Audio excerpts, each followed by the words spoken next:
நீ வாங்கிட்டு வந்ததுல ஒண்ணு இங்க இருக்கு, இன்னொரு பழம் எங்க இருக்கு? அட இன்னொன்னு தாங்க இது. அடே அண்ணே அண்ணே அண்ணே அண்ணே என்ன இங்க சண்டை, என்ன இங்க சண்டை? ஒண்ணு இல்லக்கா, அண்ணன் 1 ரூபா கொடுத்து 2 பழம் வாங்கிட்டு சொல்லிருக்காரு.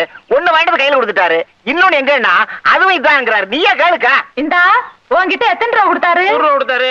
என்ன வாங்க சொல்லி? பழம் வாங்க சொன்னாரு. எத்தனை? 2. வாங்கினியாளா? வாங்கினே. ஒண்ணு இந்தா இவர்கிட்ட இருக்கு, இன்னொன்னு எங்க? இன்னொன்னு தாமா இது. ஒரு பழத்துக்கு இவ்வளவு பெரிய சண்டையா? என்ன பழத்தை சாதாரணமா சொல்லிட்டு, பழம் தாண்டி பெரிய விஷயம்.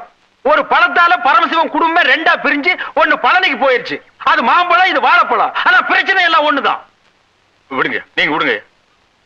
ஏய் பாருங்க, நான் உங்ககிட்ட என்ன சொன்னேன்? பழம் வாங்கிட்டு சொன்னீங்க. எத்தனை? 2. நான் எவ்வளவு கொடுத்தேன்? 1 ரூபா கொடுத்தீங்க. 1 ரூபாய்க்கு எத்தனை பழம்? 2 பழம். கடைக்காரர்கிட்ட போய் கேட்டியா? கேட்டனே. கடைக்காரன் கொடுத்தானா? கொடுத்தான். எத்தனை கொடுத்தான்? 2 பழம் கொடுத்தான். ஒண்ணு இந்த இருக்கு, இன்னொன்னு எங்க? இன்னொன்னு தான் இது.